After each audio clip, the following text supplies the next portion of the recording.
All right, and welcome to episode number 2 of our podcast, Sports Biz from an Agent's Perspective. All right, I hope you guys enjoyed the first episode. That was me pouring out my heart, introducing myself and just letting you guys know what the podcast is about and basically what we're going to be talking about within the podcast. So, with that being said, let's move on. I'm really excited about all this because, me doing this podcast and me, putting out this content and just really talking about sport, no matter what sport it is, talking about professional sports and all that. It's stuff that I've always been thinking about. It's stuff that I've always thought about. And just to have a platform to get it out, man, I don't want to lie to you guys. It's therapeutic for me, because apart from this, I've never really had a platform to really give my thoughts. Because I really do believe that I'm, just as intelligent, with regards to this topic or subject, as the people that I've watched on TV, since growing up and just people that I've come to see over the years that do get the opportunities to be on these platforms and give their thoughts and opinions on professional sports, whether it's with regards to rugby, with regards to soccer or football, if you want to call it, basketball, and all other various sports. The ones that I know I've been very interested in, I definitely know I know a thing or two. So this really isn't some self-praise sort of thing. It's just when and being in a certain space for a number of years, you're quite sure of yourself in terms of the knowledge that you have. So I'm really fortunate and I'm really grateful that I've got a space to just share my thoughts with regards to pro sports and just the industry as a whole. So, not to get too philosophical in you guys, I just want to talk about our topic for today. So today we're going to talk about, is there a perfect age for athletes to turn pro? Like, is there a certain set age that, okay, this guy should be a pro, or is this guy too young to be a pro? So that's what we're going to talk about today. So we're going to look at all 3 sports that I talked about in episode 1 that we would be discussing more, for example, rugby, soccer, and basketball. So let's dive into it. So what is the perfect age to turn pro? Let's have a look at football first. Let's talk about soccer first. As we've seen in places like Europe, these youngsters, man, they're turning pro very early, In Europe, it really isn't a foreign thing to have a 16-year-old, 17-year-old, make his first team debut, scoring goals and all that stuff. So, my question is, do we as society or the football community, do they feel that that kid is ready, based on potential, or, do they feel that he's ready, based on, like, ready ability? Is it based on potential or is it ready ability? Like, is he already ticking all the boxes or is he still in his development stage? That is what we're going to look at today. And I think, in my opinion, a lot of these youngsters that are signing contracts at such a young age, it's mostly based on potential. I don't care how good you are as a 16 or 17-year-old, you're still developing. But I think it's because these youngsters are showing so much promise compared to their other, academy, colleagues, that the team deems them, worthy to, don the first team jersey and everything. And, it can be a touch and go situation. Like, debuting, as a professional at that age, it really, it's got its pros and cons. It's really got its pros and cons. And as we've seen, it's almost like these guys are turning into child stars, man. And I don't know about you, but, generally that never ends well. But I think, If a kid has the right support structure, meaning family or support structures at the club, then they're usually able to have, successful and illustrious careers. We look at a guy like Wayne Rooney. Wayne Rooney debuted, for his club, which was before Manchester United. I think he was about 16 or 17. And he had quite a troubling career, in his early 20s. And that usually comes from, a youngster, you haven't even had your 21st birthday yet, and you're already raking in the, either 100,000s or probably in his case in the millions. Boys with big bank accounts are still boys. So you could never fault them for that. You could fault, obviously, a faulty system and the fact that these guys were never really prepared, for such a big financial responsibility. And this is by no means knocking the clubs as well, because at the end of the day, man, a club's job is to develop you, get you out there so you're playing for them because they are your employer. So I will never fault the clubs for, young players misbehaving or young players struggling to deal with, with the fame that comes with being a professional footballer. You're appearing on TV every week, and obviously it's going to attract funny individuals, so to speak. It's going to come with attracting the wrong type of women as well. Everybody comes to you with a plan. Some will be good for you and some won't be good for you. So again, this is by no means the club's fault. In this case, this is when a player needs to have a good support structure and a good system around him to make sure that he's put in a position to be able to succeed. But otherwise, not looking at the on-field incidences. Sorry, off the field. Didn't mean to say on-field. When you're not looking at the off-the-field incidences, now we focus on the on-field. You usually find that these guys are delivering. They live up to the hype. And that is what it's all about at the end of the day. So long as your employer is happy, it's all systems go. So I think, again, a kid debuting at 16, 17 or 18, I'm all for it. Because there is the saying that if you're good enough, you're old enough, So that doesn't matter what your age is. If you're good enough, that should mean you're old enough to play. So I just think, in terms of doing better as sports agents, because I am bringing this content to you from the perspective of a sports agent. I think as agents, we kind of do need to do better when it comes to mentoring these young kids who are blessed with the opportunity to turn pro at an early age.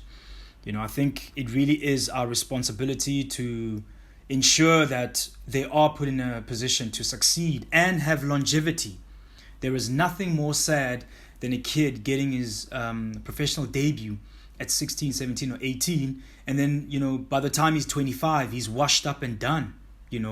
That means as an agent, you should be asking yourself that, did you really deliver the services that you promised this kid's parent or parents when you were scouting him, So, I know this is a business. I know we're all in it to make a profit and everything, but we are still dealing with human beings here. Human beings with emotions, human beings with, with faults. And obviously when they're getting something of abundance, for the first time in their lives, some of them might not be in a position to be able to handle it, So as agents, it really is our duty to make sure that we look out for all the blind spots that these players can't see. For example, entourages, people that are just not good for this guy or girl. Just sort of weeding out negative influences, within them. And sometimes it could be a potential girlfriend, sometimes, guys, they date these models or they date these girls that aren't really good for them or don't suit their lifestyle of being a pro athlete. And that sort of, spills over to their playing career, because now you can't be out partying all night and expect to perform the next morning, all because either your girl is in the entertainment space, whether she's a singer, a DJ or anything, So you got to sort of make sure that your client aligns who they've got in their life. Make sure that it aligns with their profession. Make sure it's not a distraction to them, you know. So that's where I challenge all fellow sports agents. And it doesn't matter what sporting code you're on. I challenge you to make sure and look out for your player, in this way, you know. So, yeah, with regards to football, I guess that pretty much is my opinion when it comes to it. Now let's have a look at a sport like rugby. This is a sport that I'm, really familiar with. Since I finished high school in 2006, man, I've been in the rugby space at pretty much almost all levels, at amateur club level, semi-pro level, up to pro level, as a player in all three stages. So I could definitely, tell you a couple of stories. But let's have a look at, within the rugby space. So within rugby, what do we think would be the right age for a player to turn pro? And having a look at it, there's been outliers in the past couple of years. I mean, prior to the current generation of players, most players didn't make their professional debuts at least until after their 21st birthday because of how demanding physically, the game is. And that's why usually, in all countries, in fact, mostly they've had the ranks to make sure that players are given the chance to develop on a physical basis. For example, after you finish high school, you had the under 19 professional tournament, provincial professional tournament. And then after the under 19, then you would be thrust into the under 20 or under 21 age group, where again your development would be assessed over there in terms of how well you're handling the physicality of the game at that level. And after that point, then you would be given a chance, at the senior level. So I think to some extent, rugby sort of, figured it out to some extent. But then again, you get your outliers. You get your rugby players that have debuted at senior level at 18 years old. Just looking in South Africa, few players to name, but a few. Players like Francois Steyn. I mean, he debuted before his 19th birthday for the Sharks at senior level. You got Wandile Mchekevu, who was also 19 when he debuted for the Lions in Super Rugby. And I'm sure there's been more. I haven't lived in South Africa for a while now, so I'm not really in tune with a lot of the youngsters coming through. But the point that I'm trying to make is, as time, goes by and as time has gone by, a lot more players are coming through younger. But with a sport like rugby, it's important to note that it depends what position the player plays. For example, if you're playing in the back line, it's been known to be a little easier to make your professional debut because in the backline plays, there isn't that much contact. And then again, it also depends what position you're on. Like if you're playing out on the wing or possibly at fullback, it's kind of easier to make your professional debut at that age. Another player I've just remembered now who also made his debut at a young age at fullback was a player like Wilton Peterson. He debuted for the Cheetahs at Currie Cup level. I think he was also about 19 years old and he was playing at fullback. So my point that I'm trying to make is players who are playing out wide are often given that honor much easier than a guy who has to be playing up in the forwards, whether at prop, lock or flank, because it gets physical up front, And most of the time, the guys' bodies are not yet in proper condition to handle the hits that they get. So that's why within rugby, it's also a touch and go situation. And it also depends on how ready the player is and what position they play in order for them to get an opportunity. And again, as agents, we've had a couple of, bad boys that, that have been in trouble because of the fact that, they were given this honor and opportunity at such a young age, being paid, millions in rands or dollars, whatever currency you might be familiar with. And we've often heard of misbehaviors, your James O'Connors of this world, Zach Guilford, phenomenal talents, man. But it's just, guys, you never know what guys are dealing with off the field.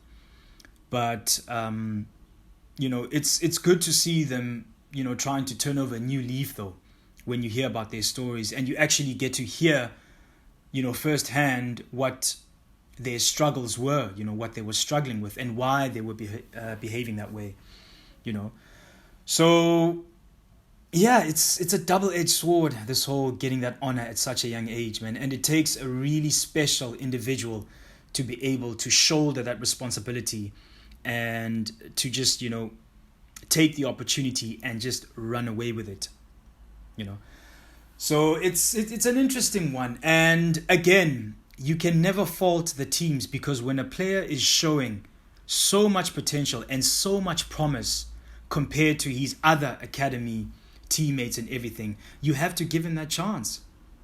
You've got to give him a chance.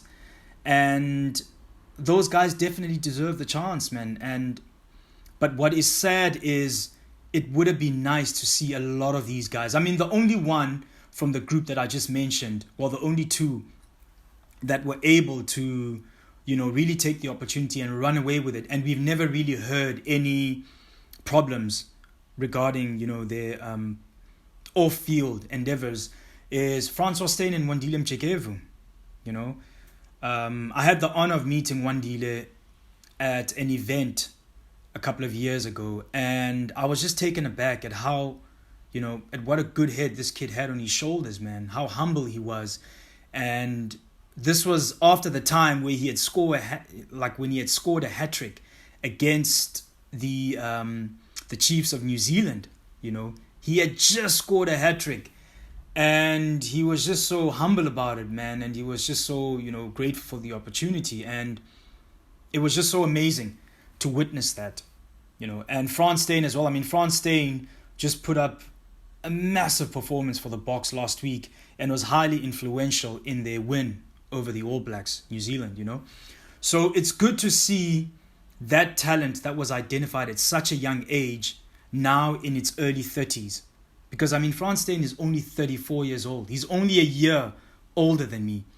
And when you look at him in rugby years, man, he seems like a grandpa, when you count the amount of years he's been a professional. I mean, he's been a professional rugby player since 2006. That is amazing, And Wandy's still doing his thing in France, man. The man has settled down and he's playing amazing rugby in France for Albi. I think they play in the Federal 1. But it's good to see that he's still active. Otherwise, all the other three that I mentioned with them, there's been struggles along the years. I mean, not with Wilton, but his career also sort of plummeted after he was in a car accident for an incident, I think, as, it was reported, drinking and driving, or I could be wrong, but he was in a car accident, and after that accident, things were never the same for him, so that was a sad end to what would have been such a promising rugby career. And again, guys, we're not spewing negativity here or anything. It's just outlining the repercussions of sometimes giving the honor to a young kid who might not be ready for that life that comes with being a famous professional athlete. That's a point that I'm trying to make. Otherwise, I'm sure all of these guys are top blokes, and I wish them nothing but the best, but they do form part of a statistic of what can happen when players are thrust into the pros, too early, pretty much. All right, so that is enough about rugby. And again, happiness and light to everyone, man. This podcast is all about positive vibes. All right, now we're going to have a look at pro basketball. So I've been following basketball for years, man. I remember the first school I went to, a boarding school I went to, one of my friends there, who was one of the older boys, he was really into basketball.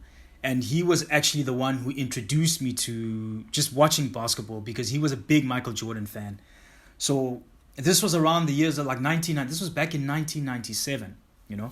So that was when I got introduced to the game as well, and I started watching it, you know. And that was during the Jordan era, man. That was, you know, during the Chicago Bulls dominance, you know. So my friend always had these magazines that had Michael Jordan, you know, Scottie Pippen, Dennis Rodman, Steve Kerr, you know, the whole Bulls team. But it also showed a lot of the players from the other teams. Like that was the first time I heard about Shaquille O'Neal, you know, Penny Hardaway. And I got to follow those guys as well and watch a bit of their games as well. And man, Penny Hardaway, slick with the handling, man.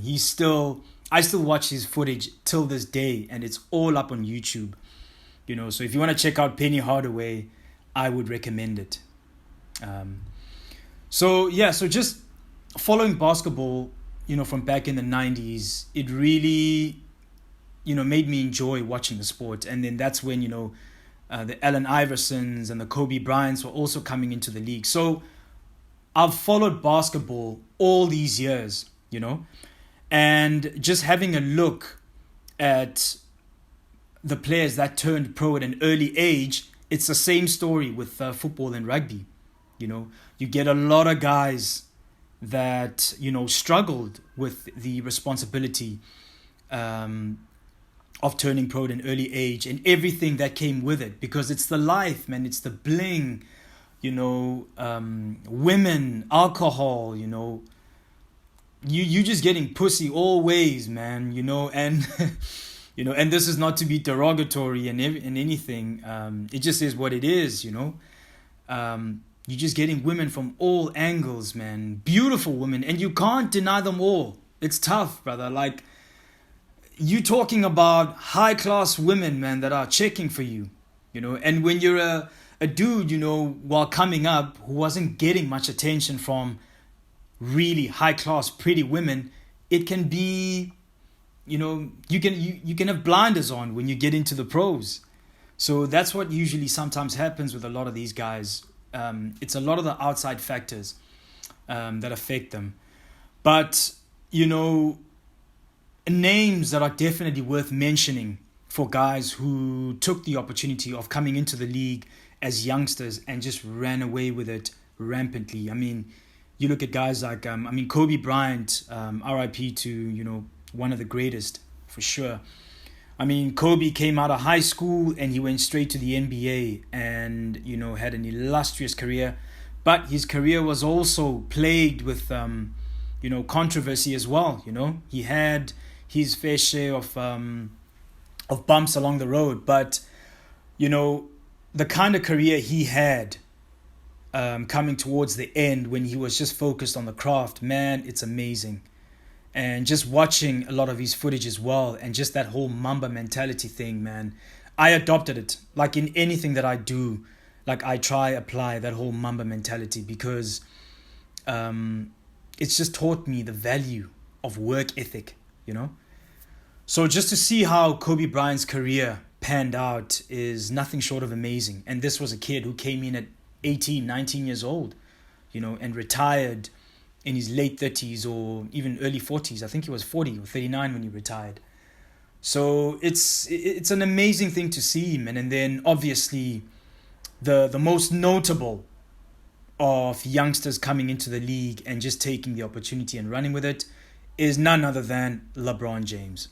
You know, as much as the media, you know, scrutinizes and, you know, really downplays LeBron's greatness, you can never deny that LeBron James is an amazing athlete and he's a well-rounded individual, you know. And this is a guy, you know, who came from a single-parent household, comes into the league at age 18, earning millions of dollars, the number one draft pick in the 2003 NBA draft, man, comes into the league, earning millions of dollars, lives up to the hype, and has the kind of career that he's had. Nah, dude. You can never ever hate on that, you know. So everything that LeBron has achieved, man, you kind of you have to clap for him, you know, because he really, number one, he destroyed the whole stereotype. The guy has been nothing but just plain smart with everything, even how he moves. I mean, imagine just after you writing your high school exams, in 3 months, you're about to go into the draft and you're about to become a multi-millionaire. Endorsement deals are flying off the shelves. Everyone's coming to you for partnerships and endorsements. You know, just imagine all of that. And he lives up to the hype, and he exceeds the hype, in fact. You know, not a lot of people can handle that, man. I mean, you get guys that are barely making $10 million in the NBA, and they're struggling, you know, with the notoriety and the fame. You know, so I think respect needs to be paid when it's due, and definitely LeBron he's a rare breed. He's definitely a rare breed, and he's a pleasure to watch, man. Explosive player, and this just goes to show that sometimes, you know, these guys being drafted at such a young age, you know, pans out well for the team. Because at the end of the day, for any sports team that was about to draft for LeBron, I understand why teams do all of this. Let me just put it out there. Because for them, when there's a youngster that's been hyped about, either at, you know, academy level or at college sport level, you know, the teams, they want to sell tickets. They want to put asses on seats, you know. So it's perfectly normal that they would, you know, get these kids while they're hot on the market, because they know how much revenue these guys are going to bring for the team, you know. And then obviously, my man's LaMelo Ball, I'm a big fan of the kid. You know, I'm a big fan of the journey that he's traveled to get to the NBA. And coming into the league, man, the kid has blown everyone away. 19 years old. Blew everyone away. Rookie of the year. Endorsement deals galore. And the most beautiful thing about this whole thing is that this kid is not phased. He's just out there, man, just having a ball. Excuse the pun. No pun intended. In fact, no, fuck that. Pun intended. Ball. He's having a ball on that basketball court, you know? And he's just such a pleasure to watch because of the enjoyment that's in his eyes. Because you can just see with him, it's about the game. But I like how their father, LeVar Ball, has prepared his boys for the league, man. These kids are so focused, you know, they don't drink. I'm sure they party, but they're just very responsible because they know there's a bigger picture in all of this. You know, having Lonzo playing in Chicago and LaMelo playing in Charlotte and them trying to get Jello into the league, who had an amazing summer league, is also an amazing thing because these guys are thinking generational and family wealth. That these boys, all three of them together playing professional basketball, literally will set up generations upon generations of the Ball family going forward. You know, so you got to give it to LeVar Ball. You got to give him a round of applause. The man was heavily scrutinized, you know, on podcasts. He was heavily scrutinized by the media, you know, people calling him the jock who never made it and trying to live vicariously, you know, through his kids. And that's not what the guy was trying to do at all. The guy is just flat out a marketing genius, you know. So again, just, you know, bringing it back and rounding it up. So going back to the topic of, is there a perfect age where a player can go pro? The simple answer is no. There simply is no formula to this. In fact, it's, you know, wealth-wise, when you're thinking wealth-wise, it's been proven that, you know, the earlier you can turn pro, the better it is, you know, over the long haul in terms of your financial, you know, your financial state, because it's not going to help you to turn pro at age 25 and by age 30 you've got to retire. That's only 5 years in the league, and then you got to be done. You know, so the longer you're in, the more opportunity it presents for one to really maximize the opportunity and to really how can I say, make a lot of money, and take the opportunity, man, and run with it to make sure that you change your life and your family's life. So there simply is no formula to this, man. If you're old enough, I'll say that again. If you're good enough, you're old enough. So, but anyway, yeah. So that's our topic for today, man, and that's our podcast for today. I hope you've enjoyed our second episode, and like I said, this podcast is all about just saying it like it is, unfiltered, unedited, and we're always going to tell it like it is. We're always going to give you guys our heartfelt opinions about certain factors within professional sports. And like I said, I'm looking at all of this from a professional sports agent point of view. So everything I'm bringing to you is through the eyes of an agent and things that I see and I've seen since coming into the business of sport as a sports agent. It's a continuous journey for me. I'm learning more and more into the industry. I'm trying to learn from guys who've been in the industry longer than me, because at the end of the day, it's really about just staying humble and learning from other more seasoned agents. So this has been our podcast, episode 2, Sports Biz, from an agent's perspective, and I'll see you in episode 3. Take care and cheers. Bye.